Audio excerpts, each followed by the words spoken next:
भक्ती दाटून कोटी शततीर्थांचा लवला पाठी राम भक्ती. तर प्रेक्षक हो, सेलिब्रिटी शो मध्ये मी आरजे तेजस्विनी आपलं मनपूर्वक स्वागत करते. प्रेक्षक हो, आजच्या आपल्या सेलिब्रिटी शो मध्ये दोन सेलिब्रिटी आपल्या सोबत आहेत. म्हणजे माझी मैत्रीण कल्पिता राणे आहे. कल्पिता, मनपूर्वक स्वागत. आणि कल्पिताची आई निशिगंधा राणे. ताई, तुमचंही स्वागत मनपूर्वक. सेलिब्रिटी कल्पिता माझी मैत्रीण असली तरी आज ती खूप छान काम करते आहे आणि जवळजवळ 25 वर्ष तिच्या संस्थेला झालेली आहेत.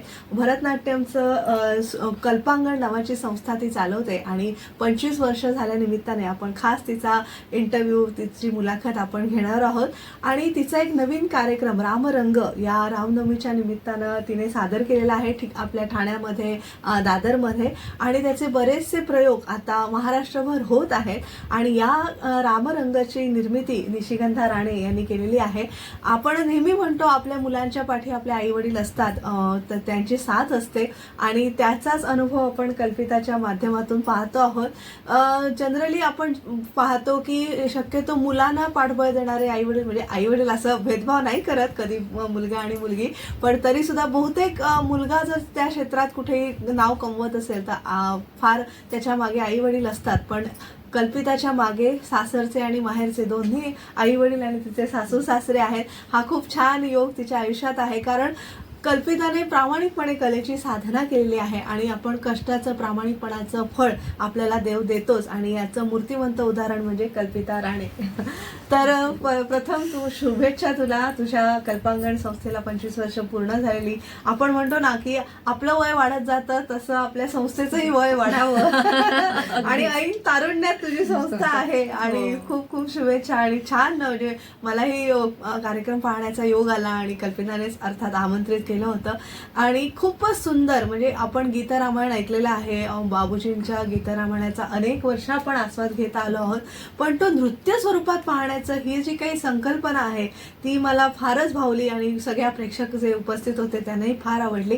तर अर्थातच आपण आधी तुझ्या क्लासबद्दल बोलू, कल्पांगण विषयी सांग की सुरुवात कशी झाली, तुझे गुरु कोण, तू त्यांच्याकडनं काय आत्मसात केलंस त्याविषयी थोडंसं. मी सुरुवातीचं प्रशिक्षण भारतीय विद्याभवन इथे गुरु S.K. राव होते, त्यांची कन्या होती विद्या राव, त्यांच्याकडून मी सुरुवातीचं प्रशिक्षण घेतलं.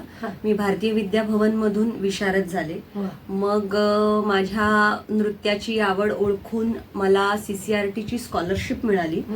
पण काय झालं की माझे आई बाबांना काही फार बॅकग्राऊंड नव्हती शास्त्रीय नृत्य कलेची, त्यामुळे मग मला योग्य गुरु शोधणं पुढच्या प्रशिक्षणासाठी हा एक मोठा मला वाटतं आव्हान होतं. काहीच माहित नव्हतं आई बाबांसमोर पण आणि माझ्या समोर पण. आणि मी तेव्हा अगदीच लहान होते, शाळेत होते, त्यामुळे मलाही कळत नव्हतं की कुठे जायचं, काय करायचं. मग मी कॉलेजला आले आणि कॉलेजला आल्यानंतर मग नालंदा नृत्यकला महाविद्यालय जे आहे त्यांचं नालंदा डान्स रिसर्च सेंटर आहे, तिथे एक पार्ट टाइम कोर्स सुरू केला होता ऍडव्हान्स ट्रेनिंगसाठी. मग मी तिथे पारंगत केलं आणि त्याच्यानंतर मग क्लासेस सायमल्टेनियसली विशारद झाल्यामुळे मी घ्यायला सुरू केले होते. छोट्या स्वरूपावर 1-2 मुलींना आधी सुरुवातीला शिकवत होते. मग मला असं जाणवलं की मी जो स्ट्रगल केला आहे, कारण मी कामगार विभागातून आली आहे, तिथे शास्त्रीय नृत्य कलेचं बॅकग्राऊंड ऍज सच काही नसतं. मुळात लोकांना शास्त्रीय नृत्य म्हणजे काय हेच माहित नव्हतं, म्हणजे मी जेव्हा शिकत होते तेव्हा. सो तिथून सुरुवात केली आणि मग माझ्या आई बाबांना वाटलं की अरे आपल्या मुलीने एवढं स्ट्रगल केलं आहे तर आपल्या विभागातल्या मुलांना तेवढं स्ट्रगल करायला लागू नये, म्हणून मग त्यांनी कल्पांगणची स्थापना केली आणि मी मुलांना शिकवायला लागले त्याच्यातून. मग पुढे शिकत शिकत शिकत शिकत डान्सचं प्रशिक्षण सायमल्टेनियसली माझं चालूच होतं, कॉलेजचंही प्रशिक्षण चालू होतं, मी MSc केलं. मग मला असं जाणवलं की माझी आवड संपूर्णतः डान्समध्ये आहे, आपण काही वेगळ्या क्षेत्रात जाऊन काम करू नाही शकणार. म्हणून मग नृत्य आणि अभिनय असा दोन्हीचा प्रवास चालू असताना म्हटलं की आता आपण एक ऑफिशियल प्रशिक्षण घेतलं पाहिजे. म्हणून मी लग्नानंतर भारतीय विद्यापीठ डीम्ड युनिव्हर्सिटी मधून MA केलं आणि अजूनही माझं त्यांच्याकडे प्रशिक्षण चालू आहे. त्या म्हणजे माझ्या गुरु डॉक्टर अलका लाजमी. अच्छा.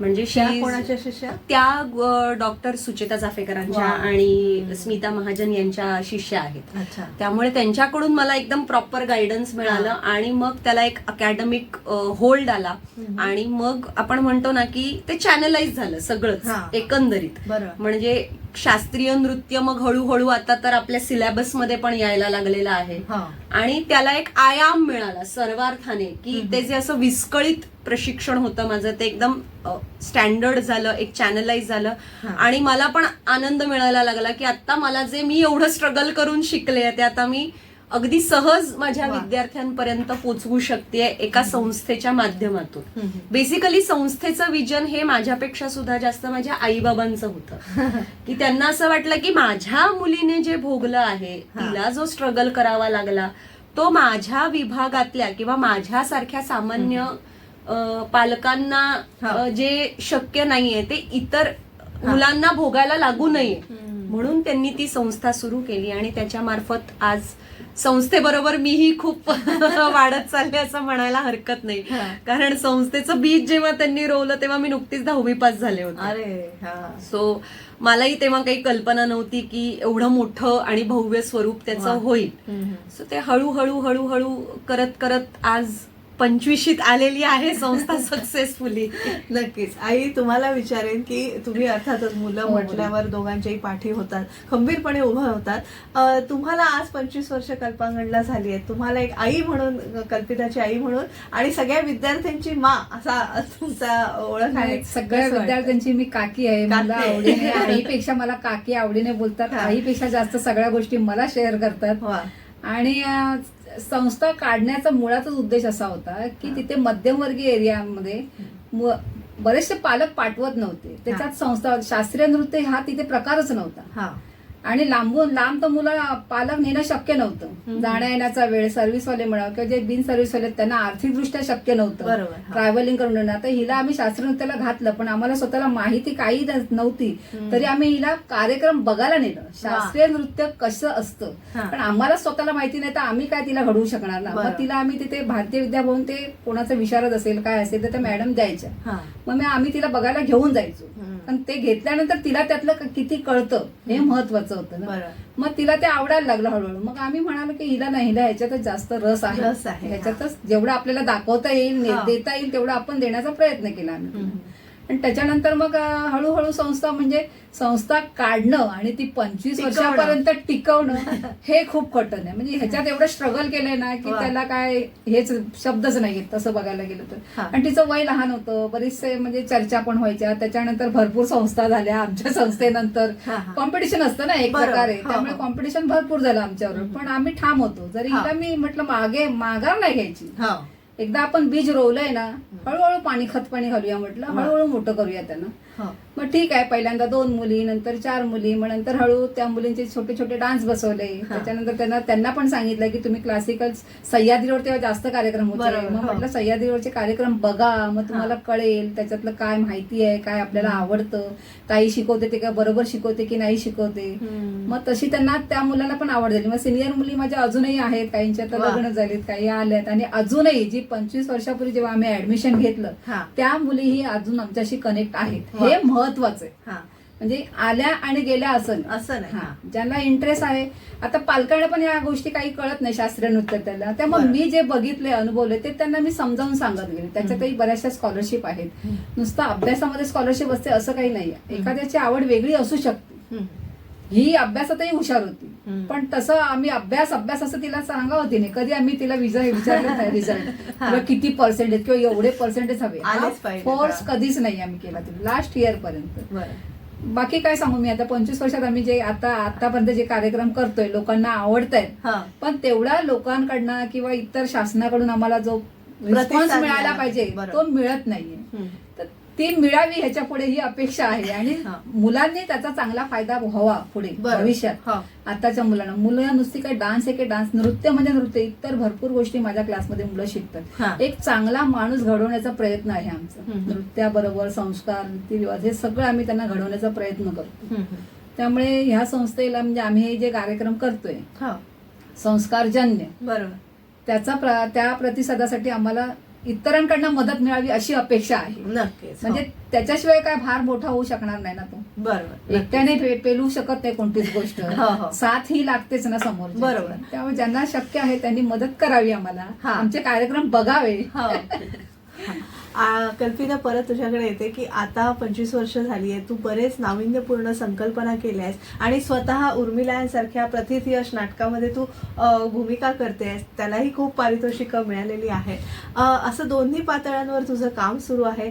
तर हे सगळं मॅनेज कसं करतेस? परत 2 मुलांना वाढवणं, म्हणजे स्वतःच्याही 2 मुलांना तू वाढवतेस, ही म्हणजे तारेवरची कसरत आहे. आपण जरी म्हणत असतो की स्त्री ही अष्टावधानी असते, की स्त्री भुजा असते, तर तरी तू तुझ्या बाबतीत तुझं वर्णन कसं करशील?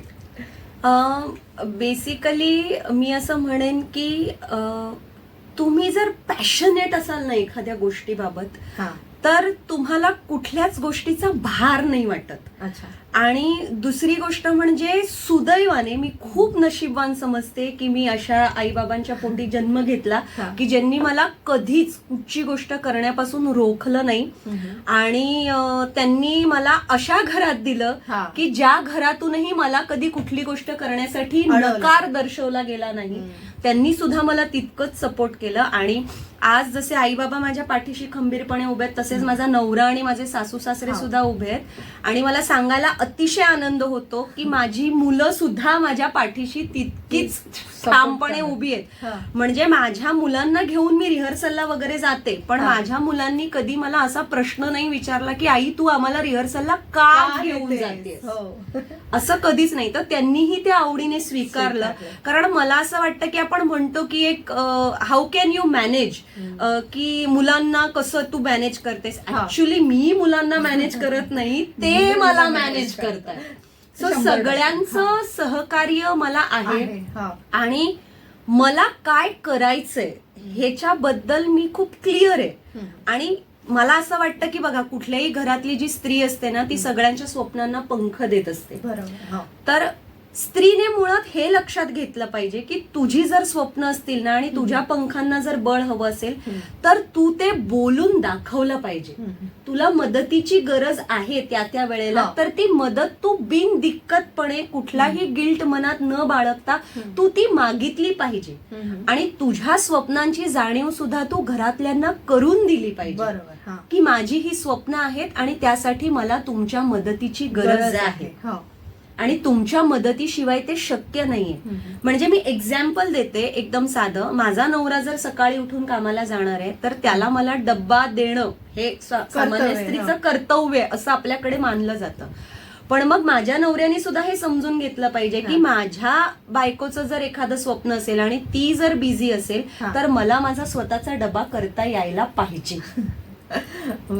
हा सपोर्ट आणि करता यायला पाहिजे पेक्षा स्त्रीने त्याची जाणीव करून देणं, की एक इंडिपेंडन्सी प्रत्येक इंडिव्हिज्युअल मध्ये आणणं, ते खूप महत्वाचं आहे. ते जर आलं तर मला असं वाटतं की बघा, एकटीने मोठं स्त्रीचं करिअर हे एकटीचं नसतं, ते पूर्ण कुटुंबाचं असतं. त्यामुळे मुलाचं करिअर, मुलीचं करिअर असं नाही म्हणू शकत, सगळ्यांचंच करिअर. त्यामुळे सगळ्यांचं करिअर आहे. सो मला असं वाटतं की कुटुंबामध्ये तुम्ही एकमेकांना सहकार्य केलं ना, की आपण सगळे मिळून खूप छान फ्लाय होऊ शकतो. बरं. म्हणजे एकट्याने वरती जाण्यापेक्षा सगळ्यांना धरून वर जाण्यात खूप मस्त मज्जा असते असं मला वाटतं. आणि सुदैवाने माझ्या आजूबाजूला, मी खरंच सांगते पुन्हा की मी देवाची खूप आभारी आहे आणि ऋणी आहे की त्याने मला खूप छान माणसं माझ्या आजूबाजूला दिलेली आहेत, की जी मला सपोर्ट करतायत आणि जी अगदी आनंदाने म्हणतात की तू जा ग, आम्ही आहोत. तर ते एक सपोर्ट असणं खूप इम्पॉर्टंट आहे. आणि तुझा घरचा परिवार तर झालाच, नातेवाईक आपले कौटुंबिक तर आपल्याला मदत करतात, पण तुझा जो शिष्य परिवार आहे तो सुद्धा अगदी त्यांना तसंच घडवलंय की तुम्ही पण व्यवस्थितच, म्हणजे सगळ्यांनी एकमेकांना सहकार्य केलं तुम्हाला. की पालक एवढे बिनधास्त पाठवतात ना माझ्याकडे, की म्हणतात काकी तुमचं सगळं ऐकतात. कोणतीही गोष्ट त्यांना घरातून थोडीशी नकारात्मक जाणवली की आई हे नको बोलते, की आता काही जण 10वीत गेल्यानंतर थोडासा गॅप घ्यायला बघतात, 12वी गेली, ऍक्च्युअली गरज नसते. आठवड्यातनं फक्त 4 तासाचंच असतं ना, तर ते पाठवू शकतात. मग ते पालकांना समजवायचं थोडंसं. नाही पण मग मी त्या विद्यार्थ्याला पण सांगितलं की तुझे मार्क नाही कमी पडले पाहिजे. मग मी आईला तुझ्या काय बोलू शकत नाही, तेव्हा तू ती पण जबाबदारी तू स्वीकारली पाहिजे. आईला सांभाळायची जबाबदारी माझी, मार्क मिळवायची जबाबदारी तुझी, असं मी त्या विद्यार्थ्यांना पण सांगते. म्हणजे त्यांची पण जबाबदारी असते. कल्पिता, आता रामरंगाकडे बोलूया. आता रामनवमी, हनुमान जयंती या सगळ्या पर्वामध्ये आपण आहोत. तर रामरंग एवढी सुंदर प्रस्तुती आहे आणि अगदी देखणा प्रयोग झालेला होता. तर त्याविषयी म्हणजे त्याची बांधणी कशी झाली, ती संकल्पना मुळात तुला कशी सुचली? ऍक्च्युली सुरुवातीला माझ्याकडे विद्यार्थी यायचे नाहीत, कारण मी छोटीशी दिसायचे. तर लोकांना असं वाटायचं की ही काय शिकवणार, हिला काय येत असणार, असं व्हायचं. मग आता कसं प्रूव्ह तर करायला पाहिजे स्वतःला, म्हणून मग डान्स कॉम्पिटिशन्स व्हायच्या. तर मग अशाच एका डान्स कॉम्पिटिशन मध्ये स्टेट लेवलची राज्यस्तरीय स्पर्धा होती, त्यात सहभाग घ्यायचं ठरलं. मग आता सहभाग घ्यायचं ठरलं तर आपला फॉर्टे काय आहे, क्लासिकल डान्स. मी आतापर्यंत कधीच शास्त्रीय नृत्याचा बेस सोडलेला नाही, कारण मला असं वाटतं की मला जर त्याचा प्रचार आणि प्रसार करायचा असेल तर मला त्याची जी ऑथेंटिसिटी आहे ती टिकवून ठेवणं फार गरजेचं आहे. मग कसं करता येईल, मग म्हटलं की चला आपण आता असं काहीतरी गाणं निवडूया जे सगळ्यांना परिचयाचं असेल आणि माझ्या मुलींना पण कळेल आणि शास्त्रीय नृत्य पण सोपं करून सांगता येईल. मग असं गाणं कुठचं निवडायचं स्पर्धेसाठी ज्याच्यात ग्रुप कोरिओग्राफीचा पण आयाम दिसेल, मुलींना पण मजा येईल, बघणाऱ्याला पण रिलेटेबल वाटेल, म्हणून आम्ही सीता स्वयंवराचं गाणं निवडलं, गीत रामायणामधलं. आणि ते आम्ही बसवलं, ग्रुप डान्स म्हणून बसवलं त्या कॉम्पिटिशन मध्ये. मग ते स्पर्धेत पहिलं आलं. मग माझ्या मुली खुश झाल्या आणि मग मला असं सुचलं की अरे एक गाणं जर पॉप्युलर होऊ शकतं तर एक तर तेव्हा पोकेमॉन वगैरे हे सगळे कार्टून्स होते आणि खूप वेस्टर्नाइज्ड गोष्टींचा खूप प्रभाव होत होता. पाश्चिमात्य नृत्य चूक नाहीये, पण आपल्याकडे ज्या पद्धतीने आलेलं आहे ते चुकीचं आहे. आणि रियालिटी शोजचं फार होतं. तर मग मला असं झालं की आता माझ्या विद्यार्थ्यांना गोडी कशी लावावी. मग म्हटलं अरे आपल्याकडे इतकं सुंदर गीत रामायण आहे, अजरामर, तर एक गाणं जर इतकं भावतंय तर मग आपण अख्खी रामकथाच सांगूया की. मग ती रामकथा जेव्हा मी बांधायला घेतली तेव्हा माझ्या असं लक्षात यायलं की बऱ्याचशा मुलांना रामायण सुद्धा माहित नाहीये. मग ते गाणं जेव्हा ते शिकायला लागले, मी त्यांना शिकवायला लागली, मग तेव्हा शिकवण्याच्या आधी मी त्यांना रामकथा सांगितली. मग त्यांना ती आवड निर्माण झाली. मग जेव्हा ते त्याच्यातले कॅरेक्टर्स करायला लागले तेव्हा त्यांना अजून इंटरेस्ट डेव्हलप झाला. मग तेच मला कुठून कुठून वाचून शोधून आणून एक एक गोष्ट सांगायला लागले. ताई मी ही जटायूची गोष्ट वाचली, मग आपण आता असं करूया का, तसं करूया का. म्हणजे त्यांच्यामध्ये ती आवड रुजवली आणि मग एका गाण्याची 2 झाली, मग 3 झाली, मग 4 झाली, मग 5 झाली. असं करत करत करत करत आम्ही साधारण 1-2 वर्षाच्या काळामध्ये मी तो अख्खा कार्यक्रम बसवला. आणि 2017 साली पहिला कार्यक्रम केला मी रामरंगचा. अगदीच म्हणजे त्याला असं आपण आत्ता जशी प्रोफिशियन्सी लेवल आहे तसं नव्हतंच, ते अगदीच छोटं मोठं असं होतं काहीतरी. कारण माझे सगळ्यात मोठी विद्यार्थिनी माझी 4थीत होती, त्यामुळे तिने सीता केलं होतं. आता ती लॉयर आहे. तर मला असं झालं की बापरे आता एवढ्या मुलींना राम आणि लक्ष्मण आणि हे सगळं करायचंय, तर त्यांना त्यांच्या पद्धतीने समजावून मी ते केलं, अख्खं बांधलं. श्रीधर फडके आले होते त्या कार्यक्रमाला. ते म्हणाले की अगं हे इतकं छान नृत्यनाट्य होऊ शकतं याची आम्ही कल्पनाच केली नव्हती. खुश झाले, खूप खुश झाले. तर म्हणे तू हे इथे थांबू नकोस, तू हे करत राहा. आणि मग पालकांकडून पण मला असं मिळालं की ताई दरवर्षी ह्याचा एक प्रयोग करा, कारण त्या निमित्ताने आमची मुलं रामकथेचा संस्कार होतोय त्यांच्यावर. आणि त्यांच्यामध्ये ना एक म्हणजे एक कार्यक्रम आहे, पण त्याच्यामुळे मुलं काय काय शिकतात, बॅक स्टेज शिकतात, टीम बिल्डिंग शिकतात, कोऑर्डिनेशन शिकतात, एक प्रोफेशनल शो. म्हणजे सुरुवातीला तो प्रोफेशनल नव्हता, तो क्लासचा कार्यक्रम होता. पण हळूहळू मुलं जशी मोठी होत गेली तसं तसं त्याला एक प्रोफिशियन्सी येत गेली. मग त्या मुलींना कळायला लागलं की अरे हा म्हणजे बाहेर आपण एखादा कार्यक्रम केला तर त्याच्यात लाईट्स असतात, त्याच्यामध्ये साऊंड असतो, त्यात कॉस्ट्युम असतात, त्यात बॅकस्टेज मॅनेजमेंट असतं, त्याला मेकअप पण लागतो, मग ते वेळेत तेवढं तयार होऊन येणं असतं. ह्या सगळ्या छोट्या छोट्या गोष्टी मुलं शिकत गेले. म्हणजे नुसतं नृत्य आहे की नृत्य नाही, तर पण भरपूर गोष्टी शिकल्या. बरेच संस्कार त्यांच्यावर मी मल्टीटास्किंग रामरंगच्या निमित्ताने शिकत गेल्या आणि तो रामरंग कल्पांगणच्या प्रत्येक विद्यार्थ्याच्या मनातला किंवा माझ्याही मनातला अविभाज्य घटक झाला. असं झालं म्हणजे आज कुठल्याही विद्यार्थिनीला म्हटलं की भले त्या नसतील येत आता क्लासला काही रामरंगाचा प्रयोग आहे, होत आहे मी येते. सो तसं ते रामरंग शेपअप झालं आणि आज म्हणजे आज मी म्हणू शकते की त्याला एक प्रोफेशनल आयाम आहे. आज मी एकटी करू शकले नसते, त्यात सगळ्या विद्यार्थिनींचा खूप मोठा सहभाग आहे. त्याहून मोठा पालकांचा आहे की त्यांनी विश्वासार्हतेने त्या मुलींना माझ्याकडे पाठवलं, कधी रोखलं नाही. एक्स्ट्रा प्रॅक्टिस आवर्स असायचे, मी ओरडले चिडले तरी कधी पालकांनी तक्रार करायला नाही आले, ते खूप महत्वाचं होतं. सो रामरंग हे कल्पांगणच्या प्रत्येक फॅमिली मेंबरच्या मनातला असा एक हळवा कोपरा झालेला आहे. आणि ज्यांनी बघितलंय ना त्यांच्या पहिला जरी प्रयोग बघितला असेल, आता 41 प्रयोग झाले तरी त्यांच्या लक्षात आहे हा कल्पिताचा प्रयोग खूप चांगला, खूप छान.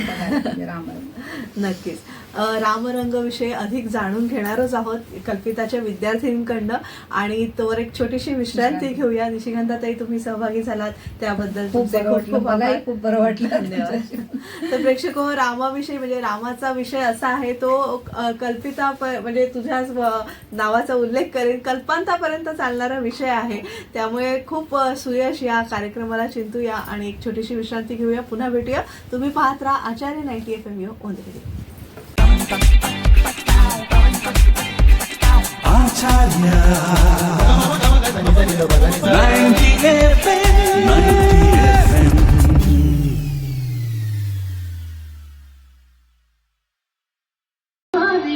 पंख सर्वांगा दिसले टंक, वज्रासम मारित पंख, खेळलो द्वंद्व निशंक, पाळला सारथी खाली, खाईदो खरांच्या लाथा, अडविता खराती पडलो, पळविली रावणी सीता.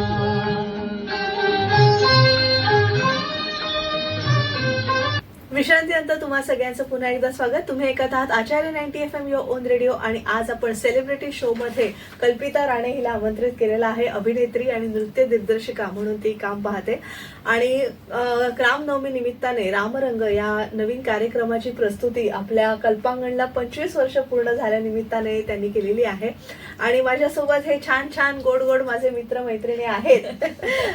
कल्पिताचाच मुलगा लिखित सावंत आपल्यासोबत आहे. हाय लिखित. हाय. हा, आणि उर्मिला यांच्या वेळेस आपण भेटलो होतो.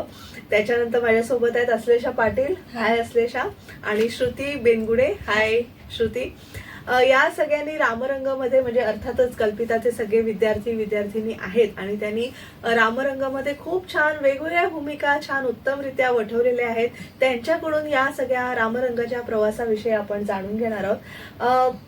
तुमच्या तिघांकडे येण्यापूर्वी मी परत कल्पिताला विचारेन की ह्या सगळ्या निर्मितीमध्ये तुला काय म्हणजे काय कठीण प्रसंग तुझ्यावर आले, पण त्यातनं तुला अर्थातच रामाने तारून नेलं असेल पण तरी सुद्धा खरं सांगायचं तर आम्ही राम रंग करायला लागल्यापासून एक म्हणू शकतो की एक कलाकार म्हणून आमची ती रामभक्तीच आहे. ज्या पद्धतीने आम्ही तालमी करतो आणि जितक्या वेळा आम्ही रामनाम घेतो ते कदाचित जपमाळा घेऊन सुद्धा इतक्या वेळा घेतलं जाणार नाही. तर त्या रामाने आम्हाला वेळोवेळी तारलं. सगळ्यात मोठं आव्हान हे असतं ना की एवढ्या मोठ्या टीमला मॅनेज करणं आणि मग एवढ्या मोठ्या टीमचा कॉस्ट्युम आला. मग ती मुलं तालमीला येतात तेव्हा लहान मुलं असतात, मग त्यांचं खाण्यापिण्याचं पण लक्ष ठेवायला लागतं. असं नाही करू शकत की तालमीला आलेत आणि माझी मुलं नुसतीच मी राबवून घेते, तर त्याचंही प्रयोजन करावं लागतं. मग वेळा त्यांच्या सांभाळाव्या लागतात. शाळेच्या वेळा असतात, त्यांचे काही क्लासेस असतात. काही मुली माझ्या आता काय म्हणू शकतो प्रोफेशनल कोर्सेस ना आहेत, ते सांभाळणं. कॉस्ट्युम्सचा एक खूप मोठा खर्च आहे. कारण रामकथा म्हटली की ती व्हिज्युअली जर एंगेजिंग करायची असेल तर आपल्याला कॉस्ट्युमलाही तितकाच भर द्यायला पाहिजे. मग त्याला साजेशा लाईट्स असतात. म्हणजे हे जे टेक्निकल खर्च आहेत ना ते मिळवणं किंवा ते करणं हे एक मोठं आव्हान आहे. म्हणजे मला अजूनही आठवतं की एक रामरंग असा होता की माझ्या अकाउंटमध्ये पैसेच नव्हते आणि मग रामरंग अगदी 10 दिवसांवर आलेला आहे आणि मला नाही माहिती की काय करायचंय. कारण आम्ही फीज सुद्धा काही मुलांकडनं फार भरभक्कम घेत नाही. अगदी मिनिमल फीज मध्ये आम्ही शिकवतो. त्यात आम्ही जिथे रिहर्स करतो ती जागा सुद्धा भाड्याची आहे. सो त्याचंही भाडं द्यावं लागतं एक्स्ट्रा आवर्स जर केलं तर असं झालं होतं की 10 दिवसांवर रामरंग आहे आणि आता करायचं काय. कारण सगळ्यांचे पेमेंट्स टेक्निकल टीमचे तरी पेमेंट्स मला द्यायला पाहिजेत. जरी माझे विद्यार्थ्यांना मी काही देऊ शकत नसले तरी सुद्धा माझ्या टेक्निकल टीमला पेमेंट करायचंय. आम्ही तो प्रयोग केला आणि प्रयोग झाल्यानंतर शपथ सांगते माझ्या टेक्निकल टीमनी मला सांगितलं काही हरकत नाही, जेव्हा तुझ्याकडे येतील तेव्हा दे. म्हणजे मला असं झालं की त्या क्षणाला माझ्यावरती श्रीरामच प्रसन्न झाले आणि माझ्या पालकांनी मला सांगितलं की ताई तुम्ही काही काळजी करू नका, तुम्हाला काय पाहिजे ती मदत आम्ही करतो, तुम्ही प्रयोग करा. तर हा विश्वास मला असं वाटतं की खूप मोलाचा असतो. हे सहकार्य खूप मोलाचं असतं आणि कलाकृती तर होत राहतात पण माणसं कमवणं जे आहे ते कल्पांगणनी इतकी वर्ष केलंय असं मला वाटतं. आणि त्यामुळे अनेक हा तर मी एखाद प्रसंग सांगितला पण अनेक अशा छोट्या मोठ्या अडचणी येत असतात आणि दरवेळेला आम्ही असं म्हणतो की अरे आपण स्पॉन्सर्स आणूया आणि आपण करूया. पण होतं काय की स्पॉन्सर्सना हल्ली सेलिब्रिटी फेसेस हवे असतात. तर ते म्हणजे लहान मुलं काय करणार आहेत स्टेजवर, हा एक शंकेचा भाग असतो की मग मी काय इन्व्हेस्ट करू ह्याच्यात असं असतं. पण मग जेव्हा ऍक्च्युली ते येऊन कार्यक्रम बघतील तेव्हा त्यांना कळेल की ही काळाची गरज आहे. कारण या कार्यक्रमातून आपण पुढली चांगली पिढी घडवतोय. मे बी या कार्यक्रमात आज नृत्य करणारी मुलं प्रोफेशनल आर्टिस्ट नाही होणार पण त्यातले कलेचे जाणकार होतील, त्यातले रसिक होतील जे दुसऱ्या चांगल्या कलाकृतीला दाद देऊ शकतील. आणि मला असं वाटतं आजकाल त्या रसिक प्रेक्षकांची गरज आहे घडवण्याची. तर कल्पांगण हे काम करत आहे. नुसते कलाकार नाही घडवत आहे तर रसिक श्रोता सुद्धा घडवत आहे या निमित्ताने. आणि हे ज्या स्पॉन्सर्सना कळेल तेव्हा ते इन्व्हेस्टमेंट करतील. तर ही एक अडचण आहे अर्थात. कारण कुठलीही कलाकृती ही आर्थिक पाठबळाशिवाय उभी राहत नसते. त्याला ते फार गरजेचं असतंच. नक्कीच. लिखित आता तुझ्याकडे वळते. तू दोन म्हणजे एक कंटेंट क्रिएटर आणि एक पॉडकास्टर आणि एक हनुमानाची मुख्य भूमिका केलेली आहेस आणि खूप आवडलेला आहेस तू सगळ्यांना, हो की नाही? तुझा स्वतःचा अनुभव कसा होता? आम्ही दरवर्षी सारखं रामरंग करणारच होतो पण मग मम्मा बोलली की मग आपण काहीतरी यावेळी नवीन ट्राय करूया. सो मग तिला सुचलं, तिने निवेदन लिहिलं, ते इंटरेस्टिंग झालं, मग केलं आम्ही ते वर्कआउट आणि झालं ते खरंच. आणि ते दोघांचे कॉम्बिनेशन म्हणजे काय म्हणतात बॅक स्टेजला तुम्ही आई मुलगा आहात पण ते ऑन स्क्रीन सुद्धा खूप छान वाटलं की जो प्रसंग आई मुलाला सांगते किंवा एक कंटेंट क्रिएटरला एक निर्मिती करणारी मुलगी सांगते की असं असं हे रामकथा होते, असे असे प्रसंग घडतात, ते तुमच्या दोघांमधनं त्या संवादातून. रामरंग इतकी वर्ष होतोय पण तुम्ही जर कम्पेअर केलात लास्ट इयरचा रामरंग तर कधीच सारखा नसतो. त्यात मी नेहमी काळानुसार बदल करत जाते. तर ह्या वर्षी केलेला हा काळानुरूप बदल होता की कॉन्टेंट क्रिएटर्स ना किंवा ह्यांच्या जेन झीला आणि जेन अल्फाला रामरंग रिलेटेबल वाटलं पाहिजे. त्याच्यातून ते माझ्या डोक्यात आलं आणि माझ्याच घरात एक त्या पिढीतला रिप्रेझेंटेटिव्ह असल्यामुळे ते शक्य झालं. अश्लेषा, तू तुझ्या भूमिकेविषयी सांगशील? सो रामरंग, मी खरं तर रामरंगाचा जन्म झाला तेव्हापासून रामरंगामध्ये आहे. मी जवळपास सगळ्याच भूमिका केल्यात. अगदी बॅकस्टेजला नाचणारी, मग माकड, मग हळूहळू कॅरेक्टर, मग ग्रुप डान्स, मग आता जाऊन भरत. सो ही जी जर्नी आहे ना, ह्या जर्नीमध्ये जनरली आम्ही फक्त एक डान्सर किंवा एक परफॉर्मर म्हणून शेप नाही झालो, तर दीदीनी त्याच्यासोबत आम्हाला एक ऍज अ पर्सन म्हणून सुद्धा शेप दिला आमच्या व्यक्तिमत्वाला. सो जो आम्हाला आमच्या पर्सनल लाईफमध्ये, प्रोफेशनल लाईफमध्ये खूप युजफुल होतो. हो. सो रामरंगमध्ये म्हणजे मला जनरली असं वाटतं की ही अशी कलाकृती दीदीने डेव्हलप केली आहे की आताच्या कोरियन ड्रामामध्ये सुद्धा मुलांना हे रिलिव्हंट वाटतं. आमच्या क्लासमध्ये जे जेनझी मुलं येतात किंवा आता जी जनरेशन येते त्या मुलांना तो इंटरेस्ट येतो. कोरियन ड्रामा सोडून असं वाटतं की काय आहे रामरंग, दीदी इस बार हम लोग क्या बनेंगे, हम लोग किसके साथ डान्स करेंगे. हे इंटरेस्ट दीदीने जो बिल्डअप केला ना तो मला असं वाटतं खूप महत्वाचा आहे. एका पिढीकडून दुसऱ्या पिढीकडे जसं आजी आपल्याला पूर्वी गोष्टी सांगायची तसं दीदीने ती संस्कृती आम्हाला पुढे पास ऑन केली आणि आय होप की आम्ही ते अजून पुढे देऊ दीदीच्या आशीर्वादाने आणि सगळ्यांच्या. सो रामरंगमध्ये आम्ही एक माणूस म्हणून घडलो, एक कलाकार म्हणून घडलो, एक बॅकस्टेज म्हणून घडलो आणि एक अभिनय सुद्धा जो काही आमच्यामध्ये यायला हवा तो पण आमच्यामध्ये रुजू झाला. सो रामरंगाची आठवण अशी आहे की रामनवमी आली की आमच्या डोक्यात तर असतं, पण आता आमचे पालक विचारतात यावर्षी शो कधी करणार आहे, रामनवमीला करणार आहे की नंतर करणार आहे. So घरून फोन येतात नातेवाईकांचे यावर्षी शो आहे ना रामरंगाचा. म्हणजे ऑडियन्स परत परत येतं. हेच आमच्या कलाकृतीचं यश आहे की दरवर्षी सुद्धा बघून पुढच्या वर्षी त्यांना उत्सुकता असते की यावर्षी काय नक्की नवीन करताय तुम्ही. सो येणं हे आमच्यासाठी खूप मोठं यश आहे की ऑडियन्स आमच्याकडे येतंय परत परत शो तेच बघून. सो दॅट नक्कीच. आणि तुझ्या बोलण्यातनं मला आठवलं की कास्टिंग एवढं परफेक्ट झालेलं. म्हणजे अर्थात कल्पिता म्हणजे माझी मैत्रीण आहे म्हणून मी फार कौतुक करते असं नाहीये. तुम्ही सगळे ऑडियन्सनी नक्की हा शो पहा तेव्हा तुम्हाला कळेल की कास्टिंग एवढं परफेक्ट झालंय.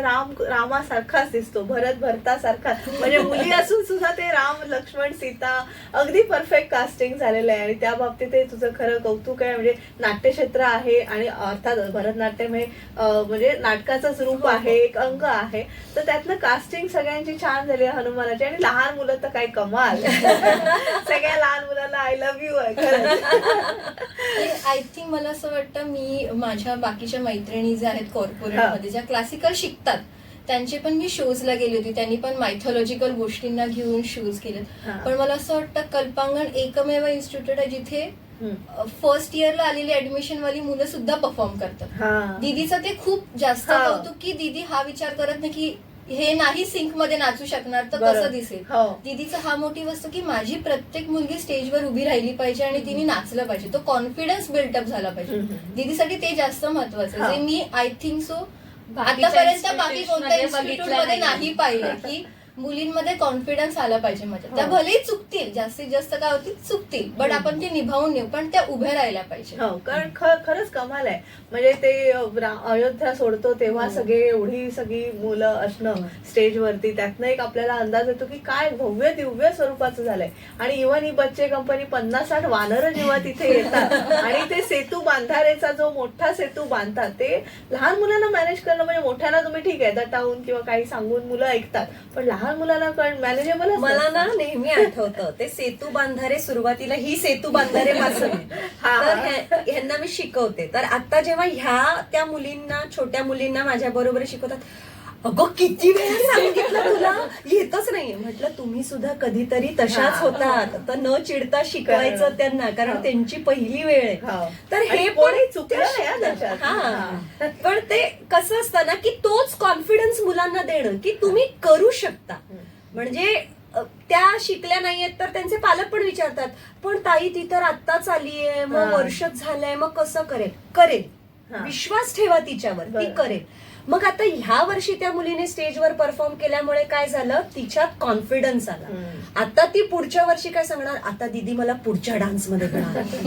सो मला असं वाटतं की तो जो एक स्टेज कॉन्फिडन्स मुलांना मिळतो ना तो त्यांच्या पर्सनल लाईफ मध्ये पण वर्क होतो. बरं. सो ते होणं खूप इम्पॉर्टंट आहे. आणि आम्हाला सगळ्यांना जरी असं वाटत असलं की लहान मुलांना शिकवणं किती कठीण आहे, पण आम्ही एन्जॉय करतो ती प्रोसेस. म्हणजे ते सेतू बांधारे शिकवताना जे काय तालमीत चाललेलं असतं ते फार गमतीशीर असतं अगदी. नक्की. श्रुती तुझा अनुभव सांगशील? माझा अनुभव, मी पण सेतू बांधारेपासून रामरंगाची सुरुवात केली आहे. पण कल्पांगण ही अशी एकमेव इन्स्टिट्यूट आहे तिथे आम्ही फक्त डान्स नाही शिकलो, दीदीने आम्हाला ड्रामासाठी पण प्लॅटफॉर्म दिले.